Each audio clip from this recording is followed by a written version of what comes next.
নবীনগরের বিটগড়ে সালাফি জামে মসজিদ কমপ্লেক্সের উদ্বোধন। মোহাম্মদ হুসাইন ইসলাম, নবীনগর।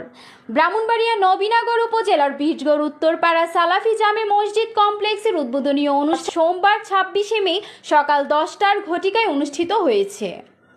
বিটগড় ইউনিয়ন পরিষদের চেয়ারম্যান মেহেদি জাফর দস্তগীর সভাপতিত্বে ও শাইখ নূর ইসলামের পরিচালনায় প্রধান আলোচক হিসাবে উপস্থিত ছিলেন গাজীপুর জাতীয় বিশ্ববিদ্যালয়ের আরবি বিভাগের সহকারী অধ্যাপক শাইখ ডাক্তার মোহাম্মদ ইমাম হুসাইন। আমন্ত্রিত শাইখগণ হলেন শাইখ আব্দুল করিম, শাইখ মুশাররফ হোসেন, শাইখ এম.আই. খান, শাইখ মঈনুদ্দিন সরকার মাদানী, শাইখ মোহাম্মদ আব্দুল হান্নান, শাইখ আতাউল্লাহ বিন জামশেদ, শাইখ আইনউদ্দিন আল আইনি, শাইখ আব্দুল মালিক সিরাজি উদ্দিন মাদানী, শাইখ এইচ.এম. শফিকুল ইসলাম, শাইখ আল আমিন, শাইখ আব্দুল কাদের, শাইখ আব্দুল আজিজ বিন জসিম, শাইখ খালেদ মাহমুদ, শাইখ আমিনুল রহমান, শাইখ হাফেজ আব্দুল হুসাইন সালাফি, শাইখ ময়নাল হুসেন, শাইখ শাহজালাল বিন জিল্লুর রহমান। অর্থ মসজিদ প্রতিষ্ঠাতা করেন মোহাম্মদ কামরুজ্জামান দুলাল।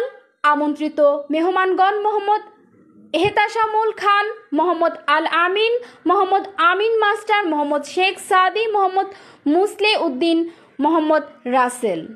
আর্থিক সহযোগিতায় ছিলেন মোহাম্মদ ইব্রাহিম মিয়া, সৌদি আরব প্রবাসী মোহাম্মদ মনির হুসাইন, মহেশপুর সৌদি আরব প্রবাসী মোহাম্মদ মুস্তাক আহমেদ, চণ্ডীপুর মোহাম্মদ কামাল আহমেদ, মোহাম্মদ দুদু মিয়া, বদ্রগাছা গ্রামের মোহাম্মদ জয়নাল মিয়া প্রমুখ। গণ্যমান্য ব্যক্তিদের মধ্যে উপস্থিত ছিলেন মোহাম্মদ মুজিবুর রহমান। এছাড়াও আরও উপস্থিত ছিলেন প্রিন্ট ও ইলেকট্রনিক মিডিয়ার সাংবাদিকবৃন্দ। ক্ষতিগ্রস্ত করে তারা নয় ইল্লাল্লাযিনা আমানু ওয়া আমিলুস সালিহাত, যারা তাওহীদবাদ, যারা শিরক মুক্ত, ওয়া আমিলুস সালিহাত, যারা সুন্নাহ অনুসারী, বেদাত মুক্ত, তারা ক্ষতিগ্রস্ত। তারা বাদে বাকি যারা আছে সবাই ক্ষতিগ্রস্ত, কারণ তাওহীদের বিপরীত শিরকের মধ্যে আছে, সুন্নাহর বিপরীত বেদাতের মধ্যে আছে। তাওহীদের ইলমের সাথে একটা